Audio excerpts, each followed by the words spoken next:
pretty fucked up right now. War is happening, climate change is accelerating, and the orange man is president again. So what can we do as tiny blobs in this vast universe? If this was a fictional universe, I would call Luffy up and be like, hey, I'll give you a gourmet buffet. I'll be like, hey, I'll cook you up a huge buffet if you'll come free us. Free Palestine, free Gaza, free us from this orange looking man. And you know what? He would do it.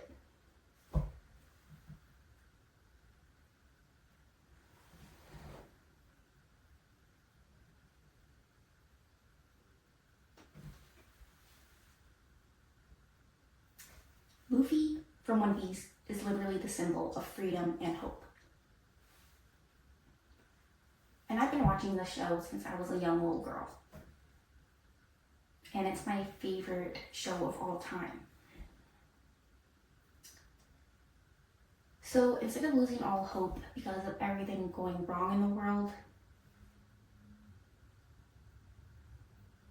I'll become Luffy. I'll put on my hat.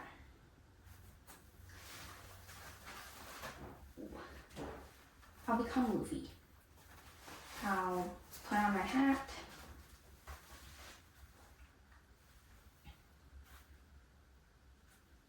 I'll put on my hat.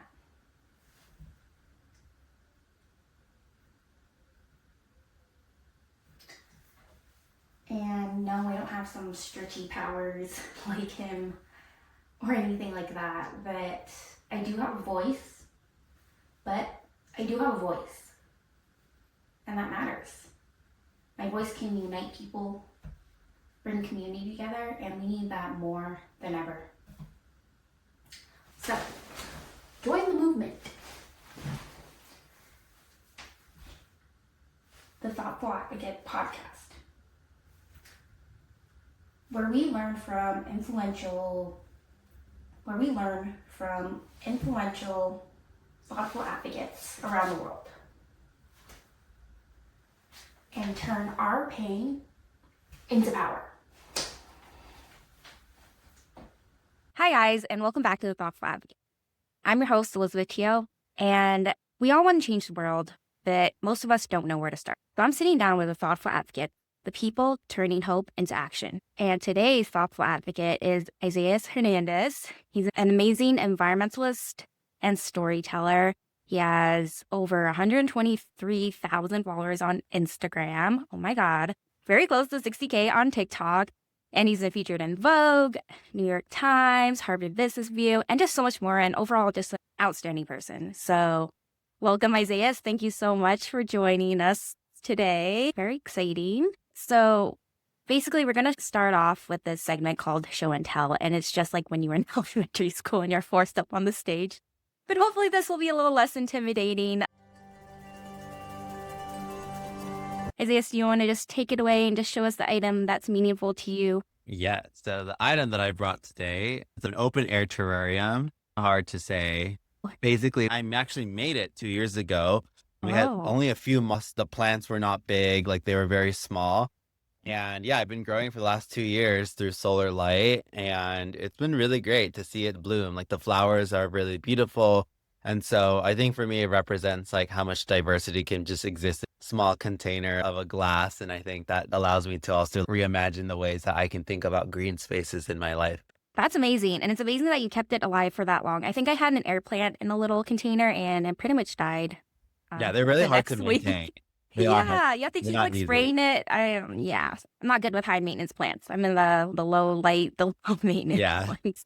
But that's awesome. Thanks for sharing that, Isaias. And send me a picture so I can get a clearer look at it. Okay, so I've been looking through our DMs, and so apparently we've been chatting since 2020. I feel like that was like the time where things were coming together. And I feel like Clubhouse like really brought a lot of people like closer together because we could hear each other's voices, and it was kind of like the first time we were like in a room with all these other environmentalists, and that was really cool too. So we're gonna start. The adventure begins here with Isaias' story.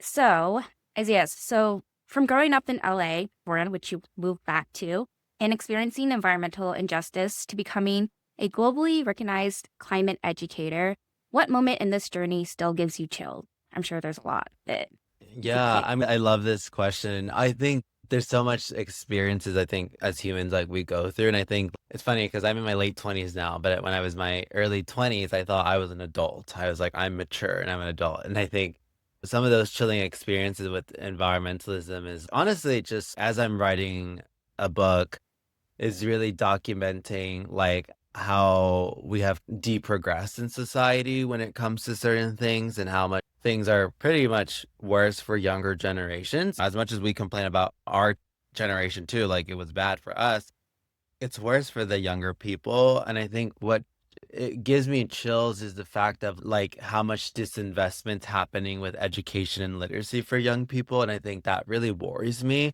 because I think for me, that's what got me curious about environmentalism. And I think in a field that's already very limited, very financially strained, it's not a very profitable career doing environmental work unless you're higher up at a foundation.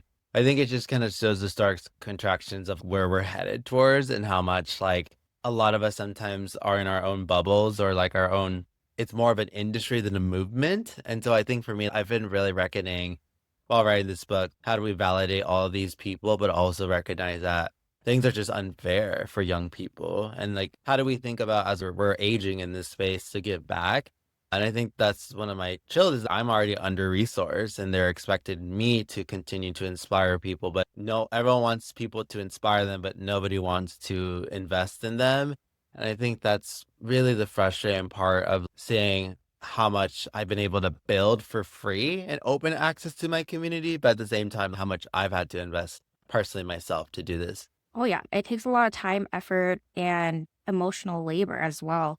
And having a son too, like I gave birth this year, I have been thinking so hard about the future that's it does look pretty bleak. I keep seeing, I follow a bunch of national parks, like Facebook pages, they go off, Oh yeah, which they're I love. committed on there, yeah. But they keep saying they're getting their funding cut. And I heard the EPA was also getting a lot of stuff cut, which is disheartening because a lot of resources and information does come from those places. It is difficult being in this space when it's mostly the environmental tech spaces that are mostly being invested in. And when we're in these artistic creator spaces, it's seen as less than or maybe not as important. For climate change, which I beg to differ because we do need that education portion and that inspiration for young children who need to have that hope.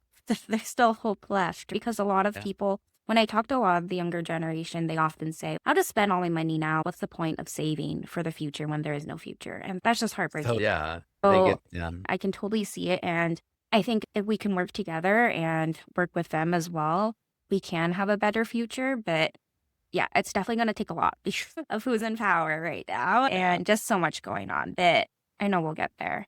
So thank you for that. I think that really brought us to reality. Let's go into what you're working on now. So I know you're writing a book. Do you want to share the title? Or is that not out? So I'm working on my first debut book called Dear Environmentalist. And actually, I came up with the title Dear Environmentalist when I was re-editing the book proposal and I was watching Bridgerton on Netflix.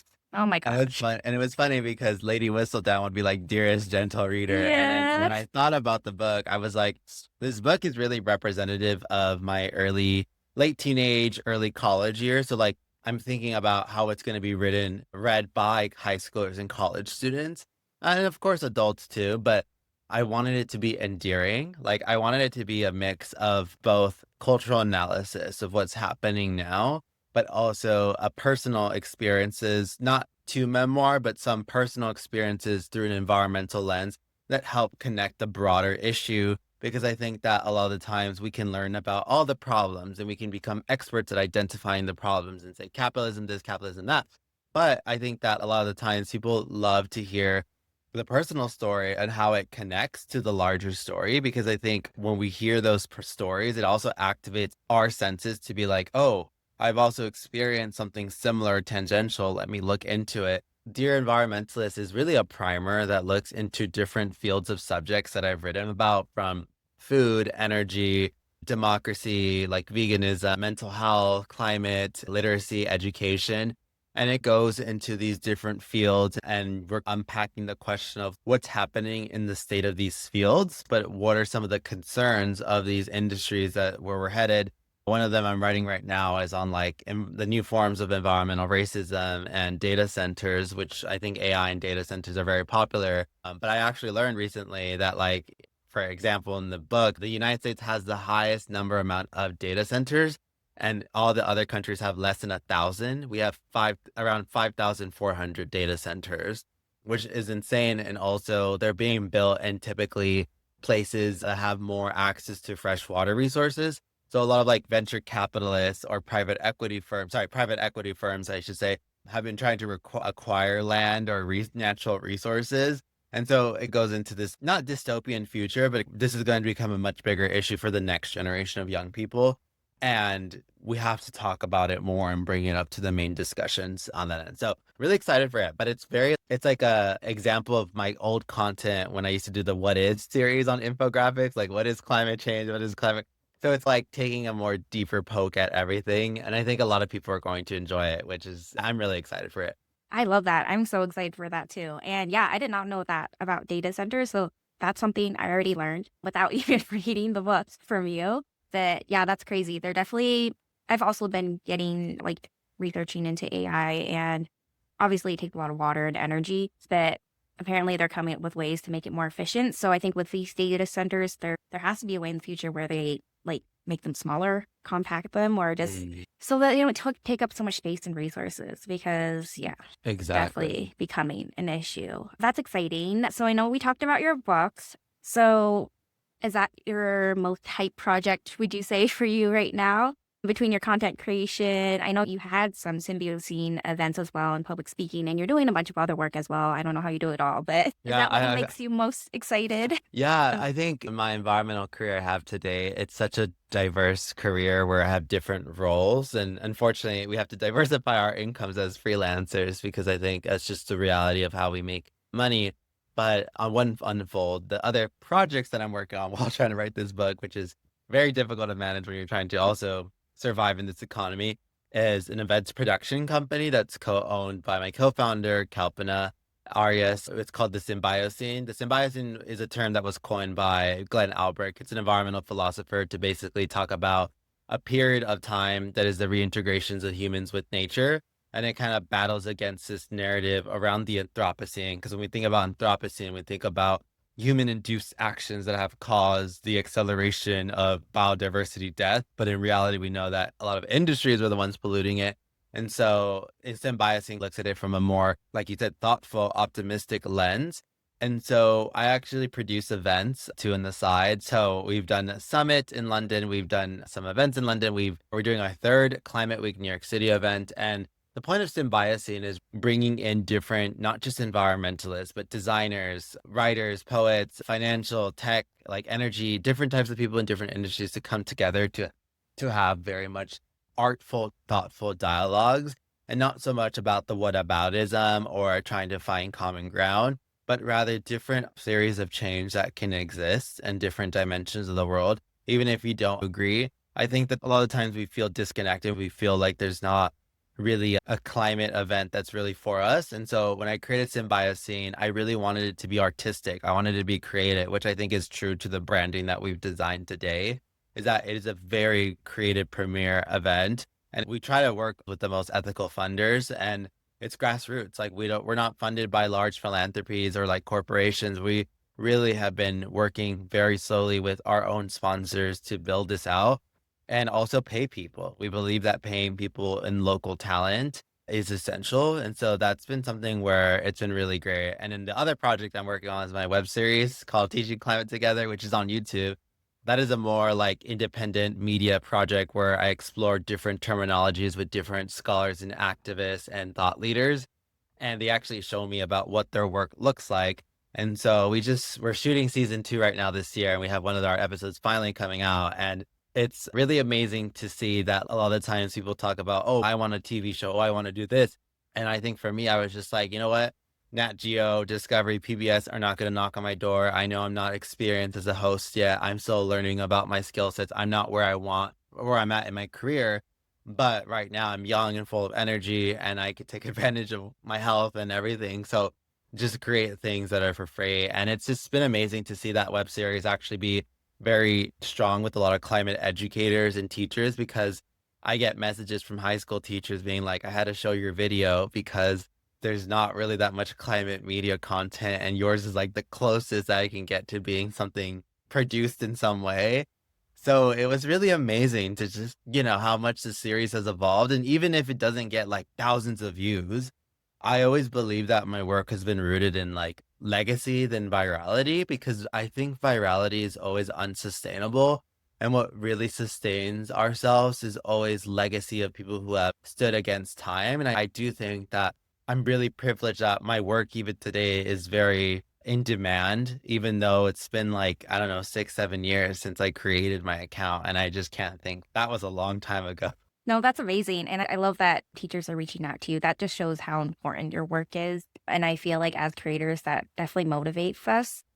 That, yeah, it's so important because there isn't spaces or shows like that. I know other creators are trying to make their own travel shows, documentaries, because, yeah, if there's no seat at the table, just make your own table. And I think that's what a lot of us are doing. And I think that's so amazing and inspiring. So thank you for that, Isaias. And yeah, definitely keep going with that. We'll touch a bit on your cultural influences. How do you think being Mexican and growing up in LA has shaped your approach to environmental justice? Do you think that it changes it? And what traditions, if you have any, keep you grounded? Yeah, I'm very privileged to have grown up in a Mexican American household. My parents are obviously from Mexico, but one of the things my parents taught me as like a child of immigrants is always remembering where the land you came from, and also never to be ashamed to speak, even though Spanish is a colonized language, to be bilingual. And I'm very privileged that my parents never attempted to whitewash me in a ways of contributing to the cultural whiteness in America. I think my parents were always very adamant of, yes, you wear your identity very proud. These are the rich dishes that you love to consume. These are our experiences and our oral stories. Like, to even find out from my parents' side, one of them, even their own ancestors documenting genocide, like in writing, to recognize that I come from a lineage of people who survived colonization and survived genocide, survived the growth of Western religions like Catholicism that was very tainted by obviously Spanish settlers. And I think to me, it's been very powerful to tap into that, because at the end of the day, often when I hear environmentalists, a lot of the times people think associated with the white person. And I think when I ask someone like, can you name 5 Black environmentalists, 5 Indigenous environmentalists, 5 Latino, 5 Asian environmentalists, people are just like maybe 1 or 2, but everyone can be like, oh yeah, Jane Goodall, David Attenborough, Greta Thunberg, and they're amazing people. Do not get me wrong. I just think that in our cultural consumption of media, we have really asserted ourselves to default whiteness as the best form of some. And so I think for me, growing up for me was very rough, because as much as I love my parents, and of course they weren't perfect either, but I think that it was very hard for them to also raise a kid who was going to be queer. And I think that was something that they were not really prepared for. And I think that even though they tried to make me conform into certain societal standards, like via religion and Catholicism, it never worked for me, because they always knew I was a troublemaker and I was someone that always questioned power structures. That I think that my pursuit for justice also came from them, because my parents were always people who always gave. And I don't know if this is an immigrant parent thing, but my parents always gave. They always gave to people even if they didn't have anything. And they always reminded me, you're not losing anything by giving to someone, even though it was a weird dichotomy, because it's you weren't the best parent to me growing up as a kid. But at the same time, you did give me forms of love that obviously I nourish and I value. But I think for me, it was always my parents did a really good job raising me to be justice oriented. And I think that was something that is so powerful, because at the end of the day, when I walk into rooms and have said so many experiences in environmental spaces where a white colleague who doesn't have a degree in environmental scientist, doesn't have those lived experiences of facing injustice, will always be seen as more of a professional, and I always be deemed as a influencer with no experience, even though I've studied environmental science. I was in research. I was a scientist. I did all these lived experiences.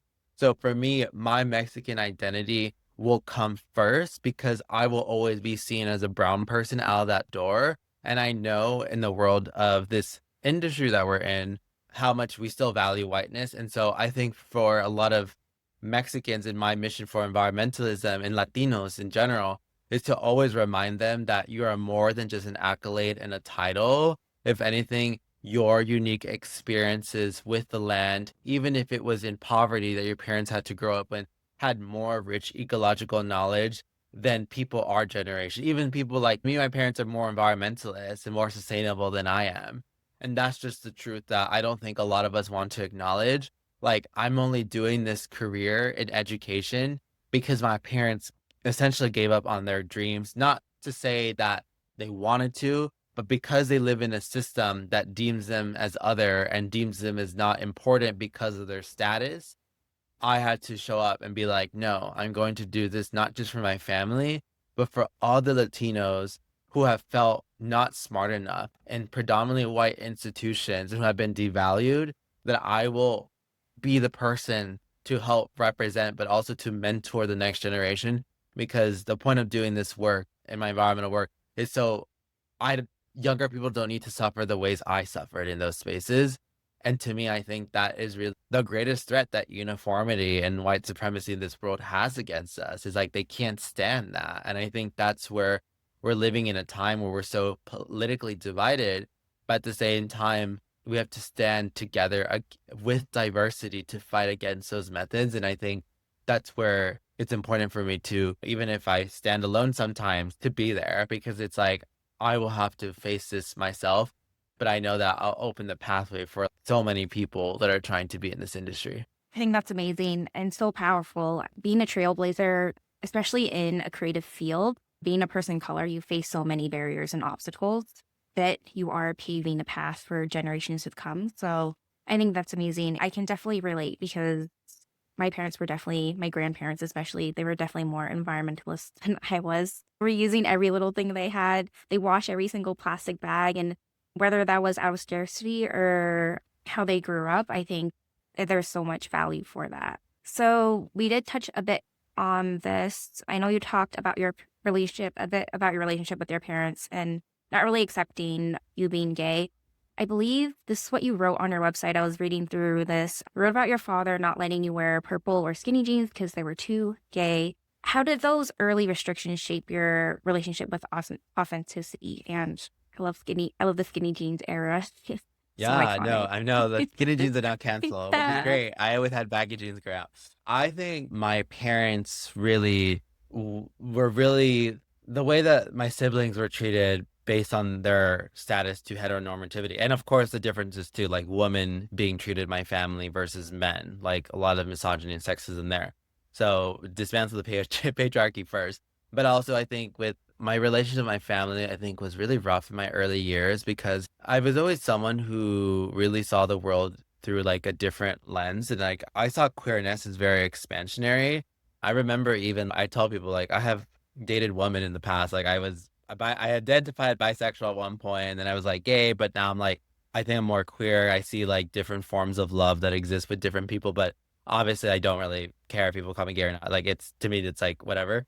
But I think for me, my dad really enforced these types of norms because I think in a way he also realized that the ways that LGBTQ communities were being treated, and not to say that justifies his behaviors, but I remember very clearly how stricter he was for me and the ways that I wore. And I think in a way, like, it's not even that like I wanted to wear that because everyone was wearing that. I think I wanted to explore different fashion senses. And in a way, because I was so constrained in what I could wear growing up, I had to be very creative in the ways that I styled myself through, I guess you would say, like a heteronormative presenting lens. And I think that was really powerful to see that because I think for me, I recognize that I could make this situation and become a victim, or I can also recognize that I am a victim, but I'm also going to find solutions now. And I remember like fashion was a really gateway for me to explore myself. Like I remember even in college, like that's when I had more full freedom. My friends would always be like, "You're so fashionably dressed." People tell me like, "You're literally the most stylish person in this house. I always look up to you." And I'm just like, that is insane. But I also think that in a way, like my queerness being suppressed also devalued my relationship with the environment because I think I was so in a state of trying to understand who I was. I also felt this great disconnection with what my true purpose in life was trying to do.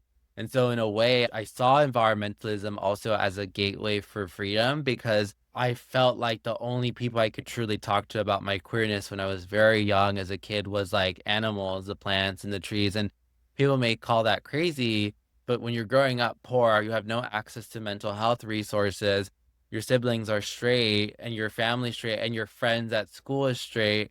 You really don't know how to. This is back in the late 2000s, 2010s, early 2010s, and there's still homophobia that exists today. But I think for me, I had to find different alternative routes to save myself. And I'm very privileged that I figured out who I was at a very early age. I think by 13, I knew who I was becoming, which is such a rare occasion because I have friends who are barely coming out now, which everyone's on a journey. There's no like shame and delay.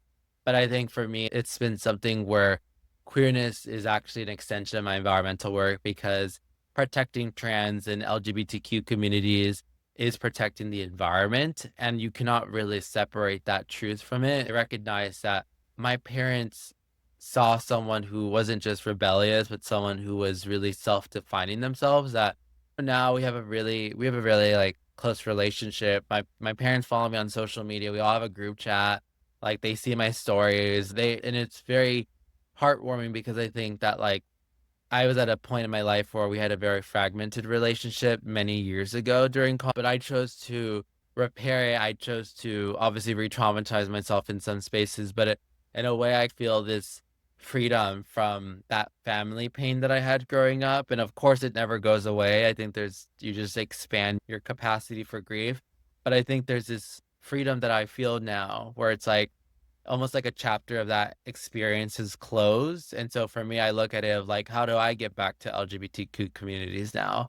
And so I feel like it's always a journey and it's something where I think my identity is also that part of my identity is also essential because at the end of the day, it's like, you're not just brown, you're also queer. So it's like you have this other layer to yourself, which is sometimes it is very difficult to navigate because it's like you see not that many LGBTQ environmentalists, but LGBTQ environmentalists who are black and brown in that environmental space. So you're just like, yeah, there's very few of us here. Yeah, that's definitely true. So I'm sorry you went through all of that, but I definitely think it definitely built to your character. And as for parents, yeah, even in my own family, I feel like a lot of parents say, I don't want my kids to be different, whether that's a mental disability, any kind of other disability, being queer, standing out in any way because they know growing up that would get you bullied.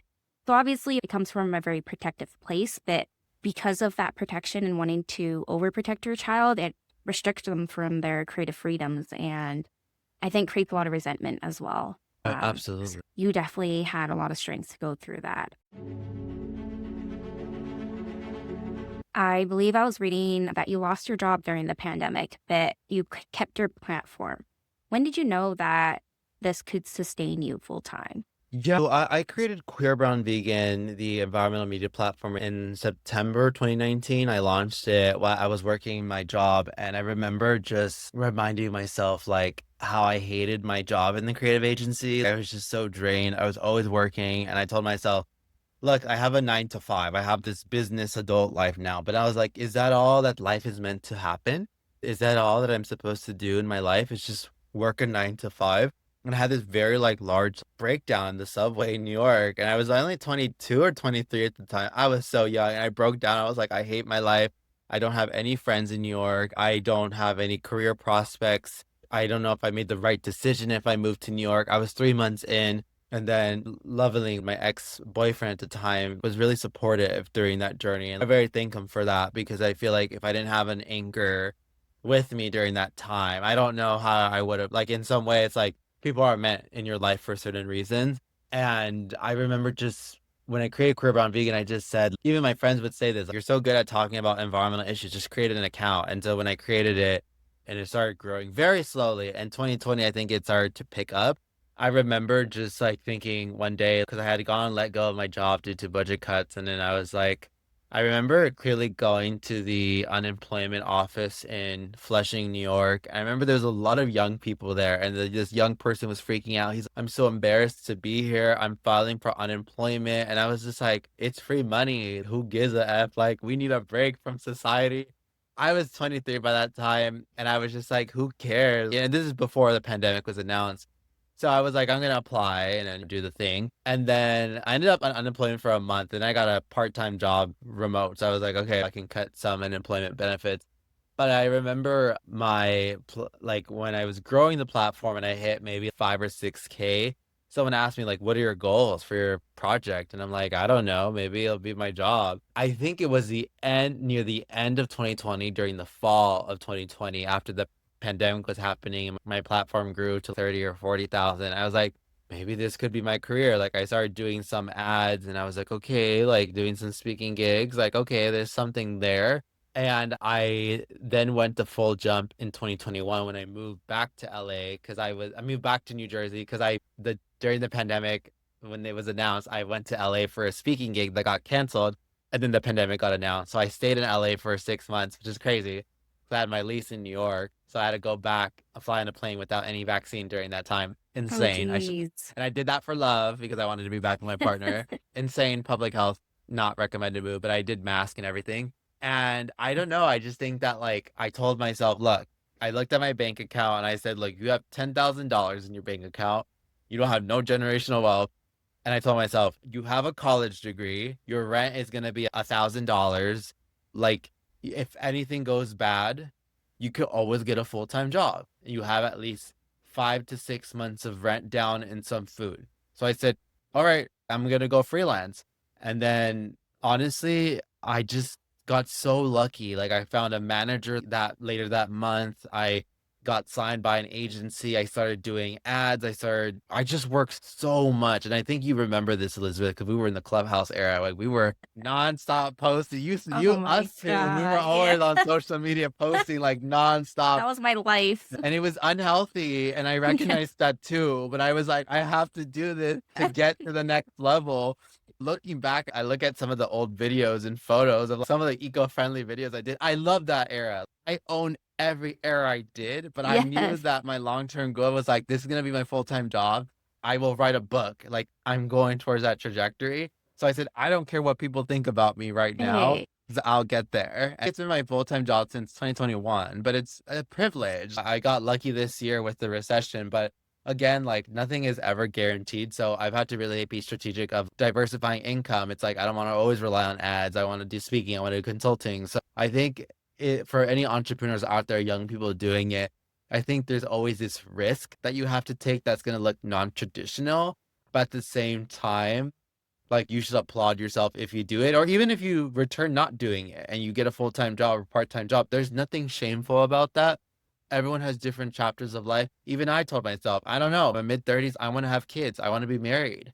I don't know if I want to be traveling the world because I have my kids now. I'm no longer 23-year-old Isaias where I can just leave and do whatever I want. I'm an adult. So I think there's been a lot of things where things have shifted for me, but it's been such a privilege to do this full time and have people who have worked for me for years during that time. Yeah, that's amazing. And look at you now. You're writing your book. You said in 2021, hey, I'm going to do this full time, write my book. And you manifested that for yourself. So you should be proud. And Thank so you made some hard choices in your life. And you recently wrote about declining Berkeley's master's program after being accepted, even though this was a childhood dream. What did that decision teach you about choosing your own path over external validation?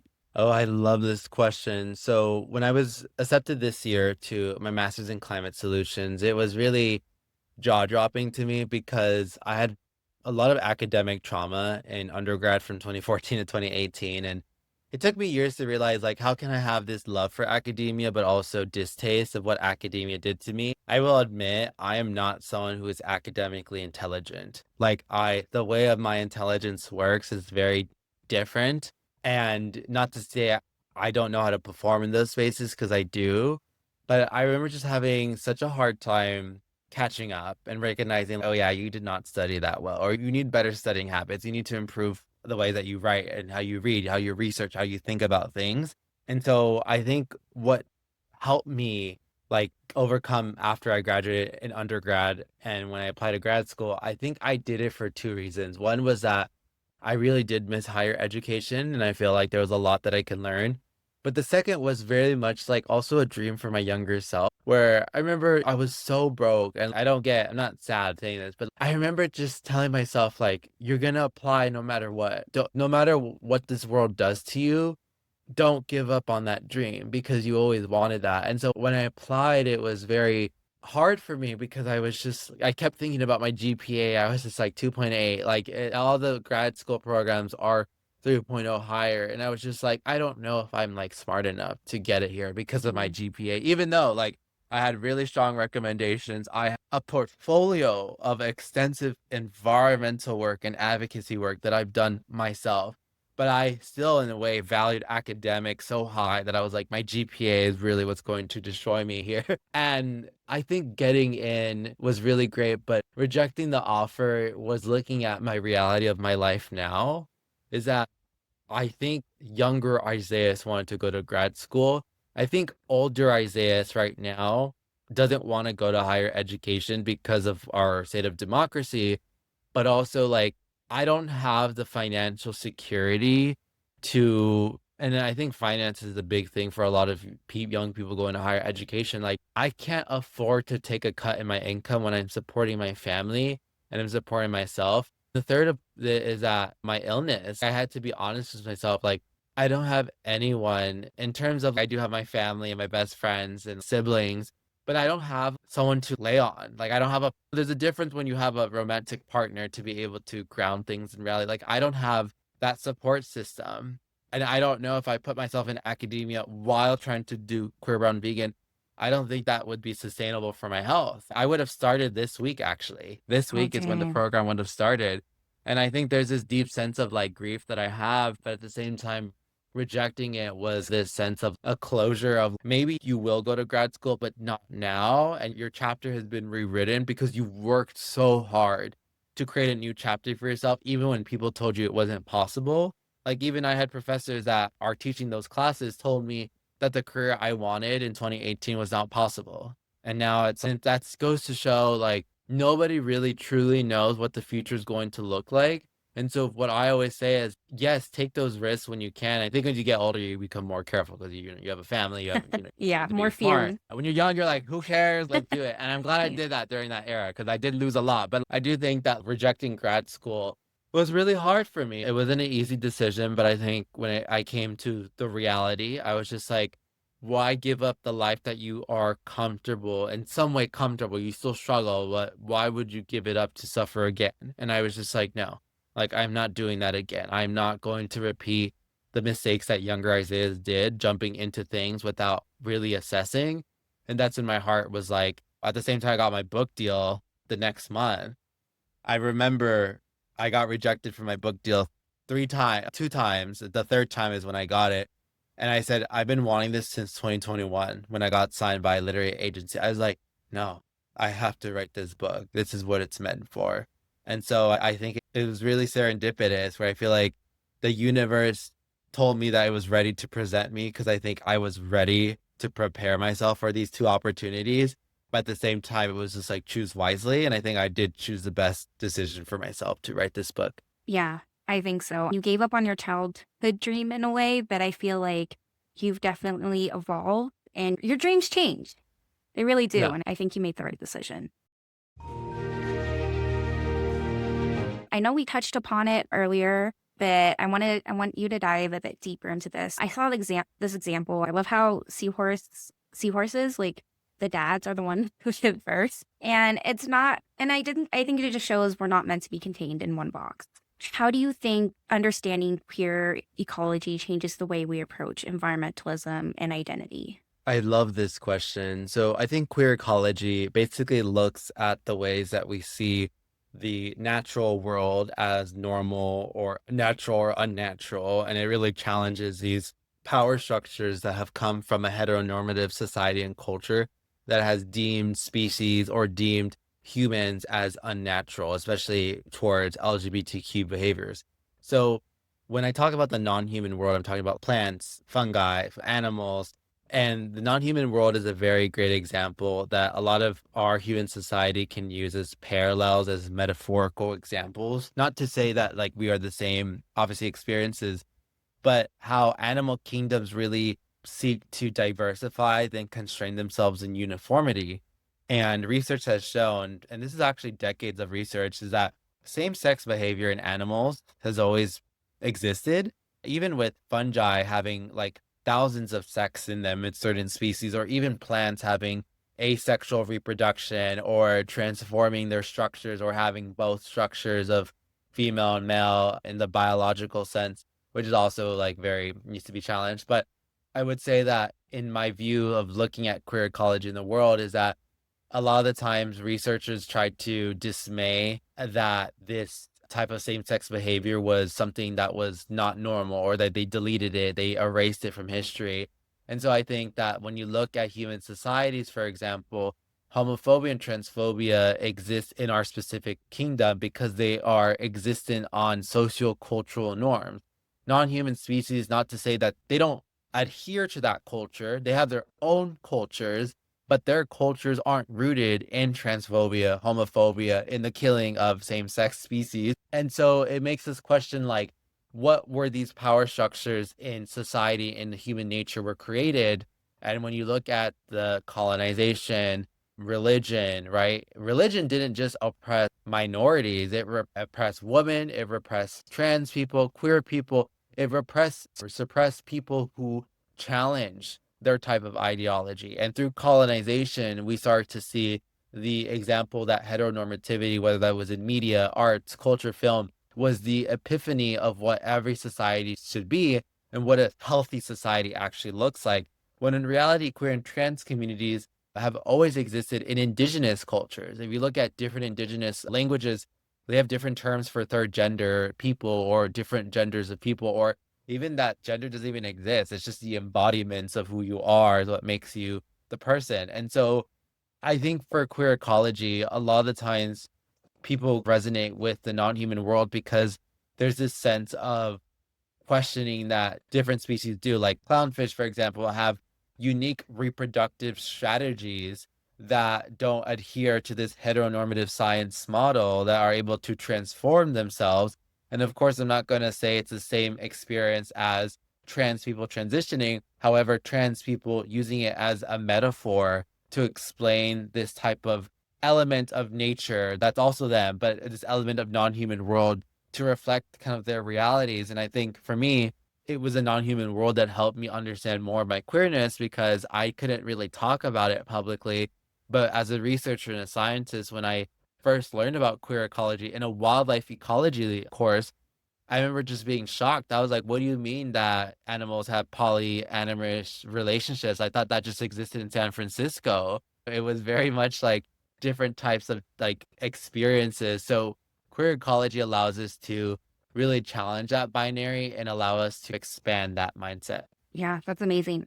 We can learn so much from nature, and that's something I never really explored that I think it just goes to show like we need to be more open-minded because we can't just conform to our current beliefs and thinking when nature is just so complex. So yeah, thank you for that. And we're going to talk about your future. So, what do you think is next for you, Isaiah? The next evolution, the queer brown vegan? Are you thinking bigger platforms, different mediums? I know you're writing a book. That's a big one. Have you thought about it or are you just going with the flow? Yeah, I think once I'm done with these larger projects, I do want to go into script writing. I want to first do a video game on sustainability and climate. Oh, I want to work with developers. I don't know how to code, but I have a storyline. I'm great at stories. So I was like, okay, I think I know how to develop something. I also want to yeah. explore very creative projects that I feel like I haven't had time to ever do. Go back to content creation. Also, I'm just going to put it out there. I want to be a father. I want to be married. I want to fall in love again. Yes. Honestly, I've taken so much time to really not focus on my romantic life. And I recognize that these years that I was by myself, which I really needed, I don't think I would have been the best partner to support a loved one during the building of my career. Now that's going to be more established. I want to do that. I want to raise a family. By my mid 30s, I want to adopt kids. And it's like, I do want to be a father. I tell people straight up, like, I want to be dad. I always wanted to be. And even if that doesn't look traditionally in a relationship, I want to figure out what that looks like. And I think getting these larger projects completed allows me to open to new opportunities for myself. And also, I'll be touring once the book is out in 2027. So I'll be busy just traveling the States for a bit. So I think for me, there's a lot of things I always want to create. I feel like a kid where it's like I'm always trying to innovate and create new things. And so I don't know where the brand will go, but I always tell people that I will always be here. I think I've evolved in different stages. And I think you've seen that too with our lives too, how we've evolved together. It's like we become such different people, but I think our hearts for environmentalism and advocacy and optimism will always be there. Definitely. And yeah, I think I love that you're not just looking at your career, but your life too, because I think that's so important. And obviously, the person who who chooses you or you choose them, I guess both. Yeah, that's going to be a lifetime. So I'm so excited for you. And Thank you. I think you're going to be a great dad. Your children are going to learn a lot. Oh my gosh. That's I'll so. ask you for parenting tips though. I'm like, Yeah, please help. I'll see what I can do. Be like, Elizabeth, Um, help me. how many kids do you want? Do you know? Yeah, I wanted 4, but my parents were like, in Oh this my economy, God. and I was like, well, Yes. what if I think 2 is like Okay. twins. Yeah. I think, I feel like yeah, that's like the average number now. 3 would be a Oh. lot, but I'd be down for 3 if I'm in a better economic situation. But I Yeah. would Yeah. adopt the third one like maybe a few years after. So it's like Oh. a separation for everyone. Yeah. They can also help you. Like the older ones can help you look after the. Yeah, I'm like, it's your turn to look. Oh, that's awesome. Okay. So for someone just discovering your work, what's the first step you'd like them to take beyond hitting a follow? I want them to be curious and find out what specific type of value they're interested in. I think my platform brings so many unique and crazy people, like not the vegans, who love the vegans, but like I feel like I bring such a diverse array of people. Like I bring the philosophers, I bring the people in spirituality, I bring the people in policy, I bring the people in like food and energy and tech.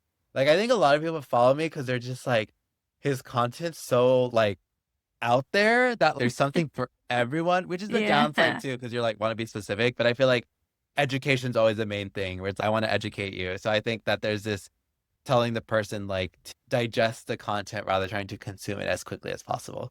That's awesome. No, you bring everyone together. I think that's amazing. And so it's so needed now.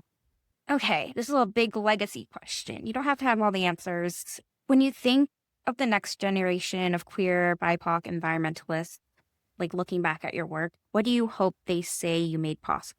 Oof. I hope that they look at it and they could just be like, I've been able to build my own career and financial stability because of the blueprint that he left behind or how to think about things. Like to me, it's like, I really care about the financial well-being of communities.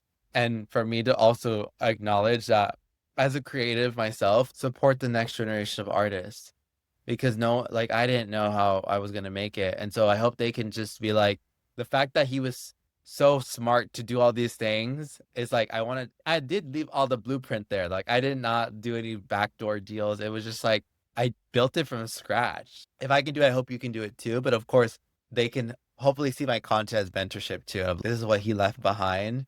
Because I know that those videos will always exist, and I hope they don't look at my eco-friendly videos. But then maybe we could be like, he was in that era, but it's fine because you know how we make fun of the millennials from the zero waste Yeah. era. They'll make fun of our era too, so it's Yeah. fine. We'll figure it out when that Every happens. generation does it. Yeah. Yeah, No, that's awesome. I think, yeah, definitely as content creators become more of a, I guess as more people go into content creation, because they are currently, it's becoming like more people are saying they want to be YouTubers, influencers. Like I think, yeah, especially in the space, knowing how to navigate that space and how to get your different forms of financial support is so important. So yeah. Yeah. They got the AI too. That's scary. The AI, I know. There's so much that comes with that. Okay, second to last question. Are you still foraging mushrooms?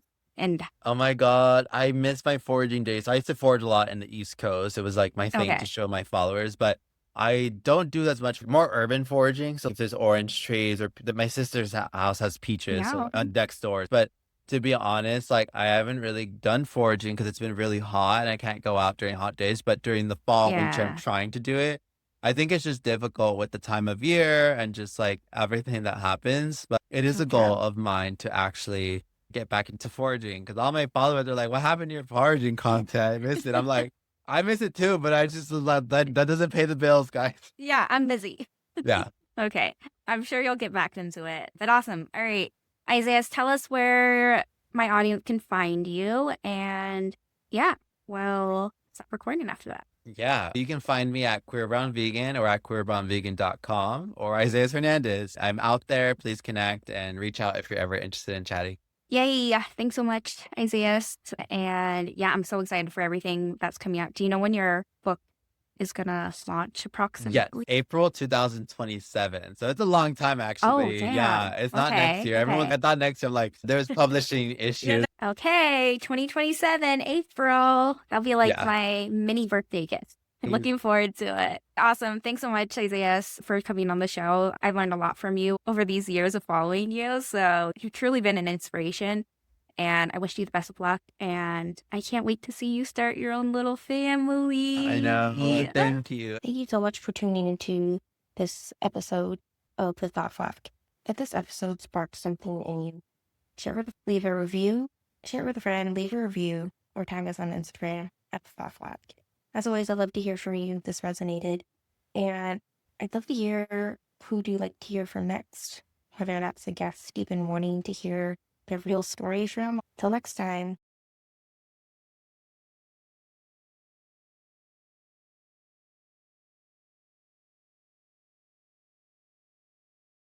Okay, so today's sponsor is Kind Laundry. Just kidding, they're not really a sponsor, but I do have an affiliate code. Kind Laundry use natural ingredients and it actually comes in these sheets. So much more useful than liquid laundry detergent because that stuff gets messy. With Kind Laundry, you can bring this anywhere. It's literally in a box, pack in your suitcase, and it's that easy.